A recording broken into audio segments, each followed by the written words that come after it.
I was born and raised in a small town in Nottinghamshire called Sutton in Ashfield. It's an hour's bus ride away from the nearest big city, home to a population of about 45,000 and the largest sundial in Europe. It's the kind of post-industrial small town that's been sort of maligned and forgotten about by the modern political establishment. But it's home, and I think it deserves a voice.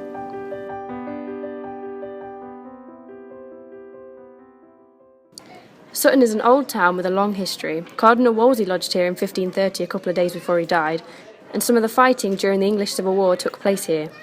In 1811, there was an attack by the Luddites on a local factory that turned into a battle with the military. But it's hard to talk about the area without focusing on its industrial past, and its most important industry was always coal mining. So I decided to take a walk down the Teversall Sculpture Trail with my friend Holly to talk about how our local history has affected our identity. So I'm really interested in memory and history and how the two interact, and especially growing up in Nottinghamshire. You're really aware of the mining past, even though it might not be something that you have kind of any sort of real relationship with. And I walk around here quite a lot, and I was really interested in the experience of walking where the old mines were, and how you somehow feel like you're kind of living that history, and you're re-experiencing the history of the mining community. And that's kind of so ingrained into your identity as somebody from this area. I think the sculptures on the trail, a lot of them have reference to kind of community and industrialisation, and I think they're a big part of Nottinghamshire kind of facing up to its history, and maybe facing up to the loss of its mining past. The way that all of it was created was part of a group of people, that young and old and people from the community, to kind of create something that represented the areas past, which is obviously so bound up with the mining past. But I don't think, in some ways, that's not something that people explicitly think about when they see it. But maybe that's because when you walk around here, you kind of experience it anyway. It's definitely true that our industrial past is everywhere. My dad and I walked over Brierley Forest Park, a site that used to be the pit tip but has now been converted to a nature park. It's an area that's now enjoyed by many, but as my dad explains, it used to be the opposite. Can you imagine, behind you, that was just black, just a big black dust heap. And then there were tractors, huge truck tractors going around dumping more. And there might have even been a conveyor up there. So all these people just listen to that going all day every day.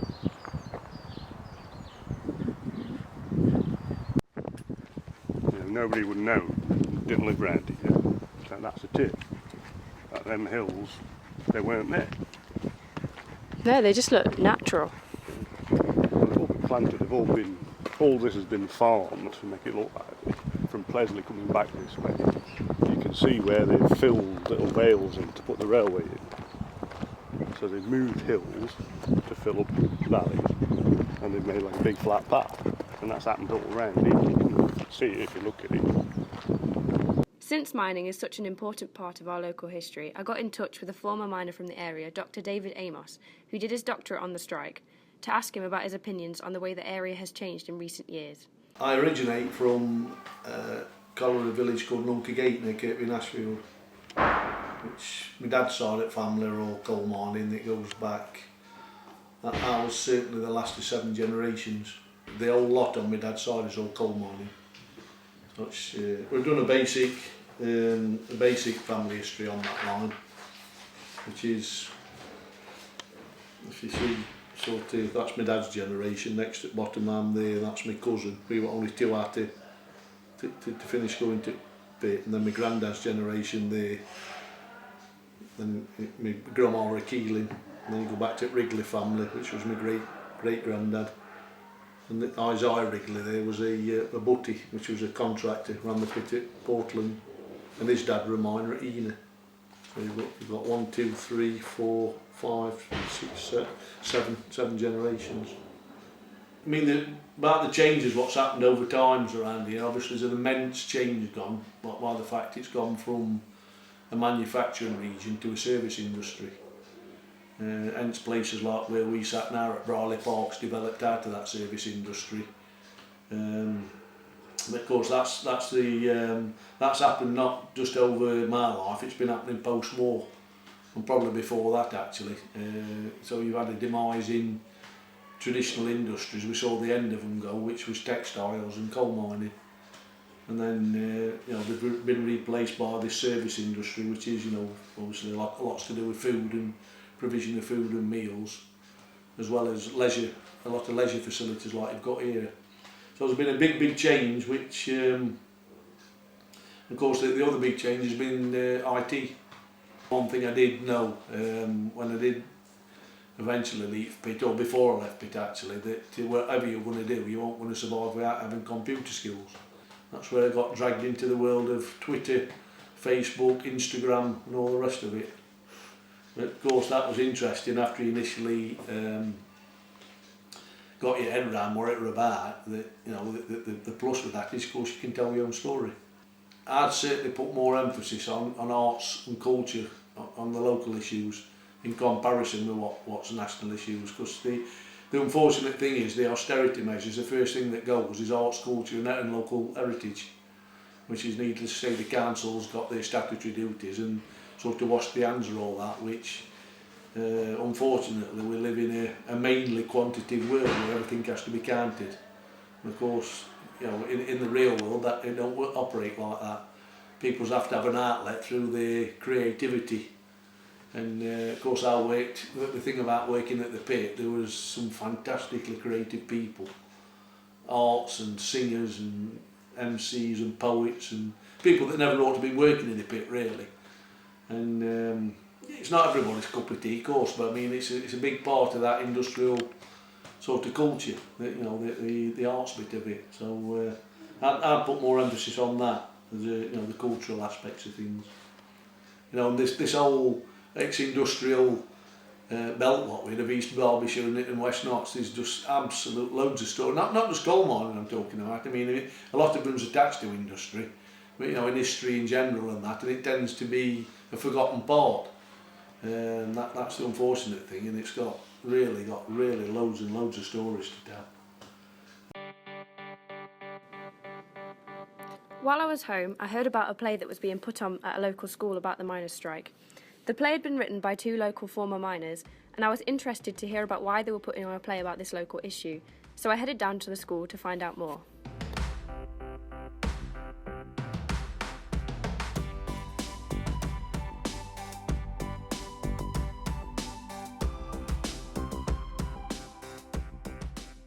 Town called Malice is a brainchild of mine and Mr. Weston's, and it was born out of listening to a couple of old songs in the 80s. I thought, well, actually, that'd fit with a mining vehicle of a show. The song that I was listening to at the time was "I'm Going Underground." I thought, yeah, and it's quite an emotional subject for me, being an ex-coal miner, and I'm not being too political, but the story of the strike in 1984, I thought it fit really nice in a school play, using music from the period, but not trying to make it too political. We decided that we'd change things a little bit because it was a bit too political in its infancy, and we decided that we were going to write this from the viewpoint of the women, because the women, like World War II, I think were the glue that held things together. Yeah, it's all right the men being bolshy, being political and seen to be the martyrs, but it was the women that were left with the consequences of their husbands having no money. They've got to feed the family, they've still got to be wives, they've got to be mums. Some of these were working women as well, making the food last, paying the bills, money being spent in the banks. Some families in some cases virtually would be bankrupt. So we decided that that's probably the best point, the viewpoint to come from. So we decided to write this show about a town called Malice, about the women.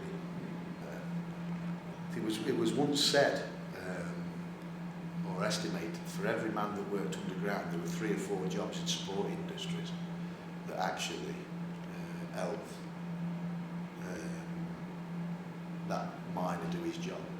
So it wasn't just the coal mining, industry, through the support industry as well. When I first started work in the early 1980s, there were 220,000 men worked underground. In 30 years, there's none. So that's the sort of facts that we're living with. But take my area, Chesterfield.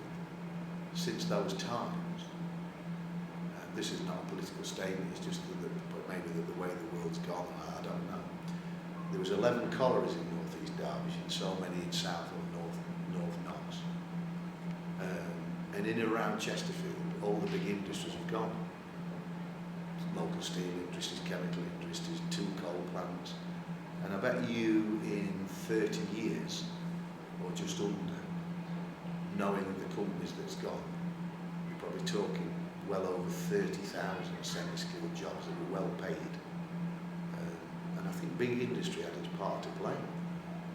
It shaped people's opinions, people's views. It gave people they could identify with each other. They were working class men and women. But that's gone now, and I think the unity has gone out of society based upon that people don't work together in large numbers anymore. And I think it has a knock-on effect of how communities are going as well. I think community spirit is gone. So it's not just the industries we've lost. I think we lost a way of life and the way that people sort of were with each other. I think it destroyed communities, not just financially, but I think it was the first crack that divided communities, and where people now don't even work together, and some of them not got nothing in common. So I think it's had a massive knock-on effect, not for the economics, I just think for the communities in general. I think communities are a worse place for not having mass industry, and I'm not just saying coal mining, but that was one part of it. Steel industry, fishing, textiles, whatever. Yeah, I think it's a shame. I just think for me, it's working underground. It was the camaraderie as well, and unless you've experienced that, you can't really explain what it meant. I got interested in mining, really, the miners' strike, because my uncle was in the police at the time. He's a local Derbyshire bobby, and so is my great uncle. And they talked a lot about the change in their relationship with local communities after the miners' strike. So when they talk about it, they say that they were saying that before the miners' strike, they had a very good relationship with their local communities, and after that, because of the flying, the pickets coming in, and then the London Met sending up their officers to work, it changed the dynamic, and it changed that relationship between the people and the police. It created a lot of hostility, and both my uncle and my great uncle have said that for them that's when their jobs changed, and that's when they both took a different direction in the police force. So I've got mine as kind of in the distant, like great uncles and things like that, but it was more from their side that I got interested in it. And I've always been interested in politics, and I'm Labour through and through, I think so. And I've always, been interested in like working class history, because I do feel that that's just missed out. You can really see the impact in this area, in Tibshelf and the surrounding North Derbyshire, Nottinghamshire. You can really see the impact of that strike, and that's why we have an issue in school with lack of aspirations, because there's just nowhere for lots of the pupils to go anymore. We've got no industry, it's gone. So it's finding them different pathways, and there is that hostility with authority, and there is that hostility with the police, and that has its roots in the miners' strike. Partly because of that strike and general movement in the 80s, you see the rise of women going to university, and now more women go to university than men, and that definitely played a role in that, from the research that I've done anyway. It gave women a voice, which from some women might have had a voice, middle class women, maybe from the south, from more affluent backgrounds, but working class women did not have a voice until the miners' strike. And then finally they were being listened to, and that's quite a powerful tool, I guess. We do bring out quite a lot of local history, but it tends to be, because we teach it chronologically, it tends to be focusing on things like Cardwick Hall for the Elizabethans, or we look at the Tibshelf area, but we look at it from the Industrial Revolution. I think the problem with the miners' strike is it's not seen as history yet. It's too close, and it still matters to people. Like, you know, it matters to communities of people that still don't speak to each other because of it. So for them, for the pupils I teach and for the general public, history seems to be something that's distant, and it still seems to be a little bit too close to comfort for some people. But I think it's starting to be viewed now as historical, and the history of the area, it's just so raw for them, really, at the moment, I would say, particularly for the older generation. I think what I've learnt over the course of this film is that local history impacts everyone, and that we must understand our local cultural history in order to understand our own identity.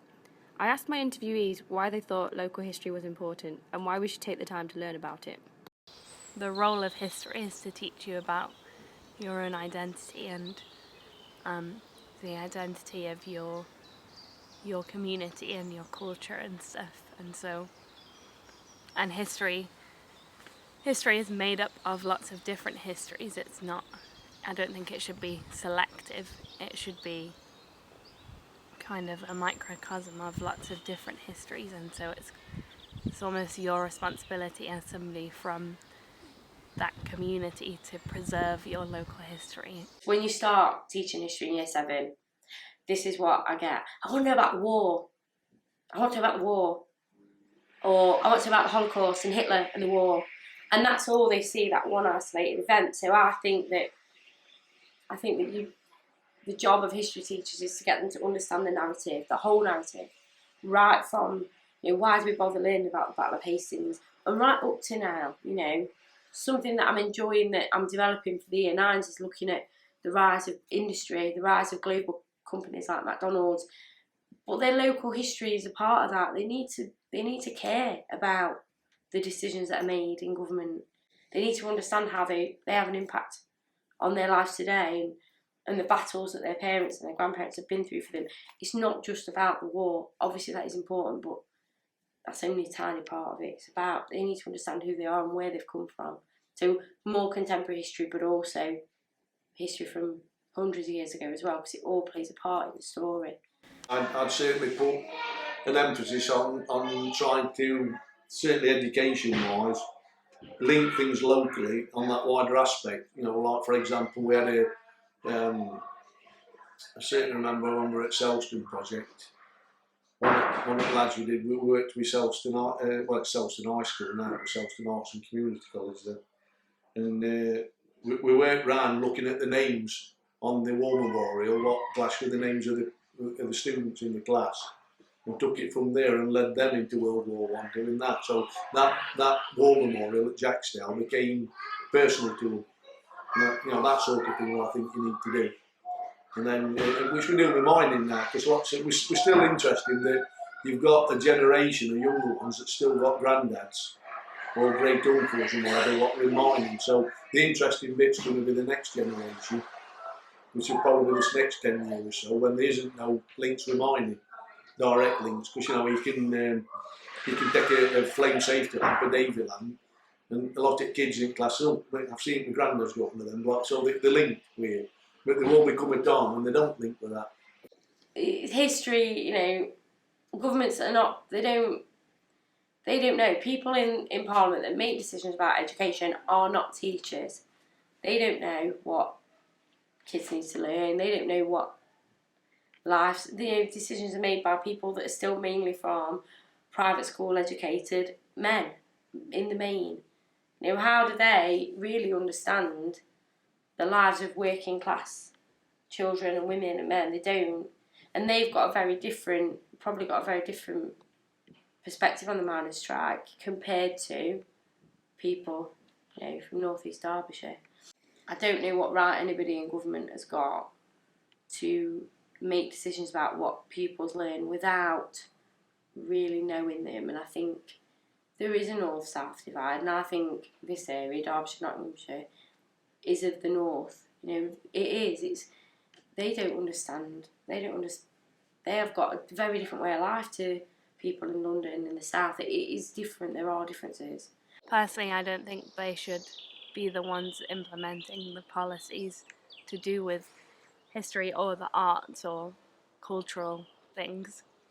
But if they are to do that, then I think they need to have much more of an understanding of what the things in those communities mean to the people within that community. And I think it's quite easy for politicians to say this is what history is and this is how it should be done and this is who it's for, without experiencing the people that they're talking about. History is about society and communities and how they change and how people live. History shouldn't be just looking at the things that have been recorded because those things were considered important at the time. It's kind of important to look at everyone in history. Ultimately, history is the study of people, our ancestors, our past lives, what could have been our lives but for the moment that we were born. Local history takes into account the small actions taken by normal people that built up into the world we live in. My hometown is one small place, but its history is a complicated thing. How can anyone really understand a place if they don't understand its history?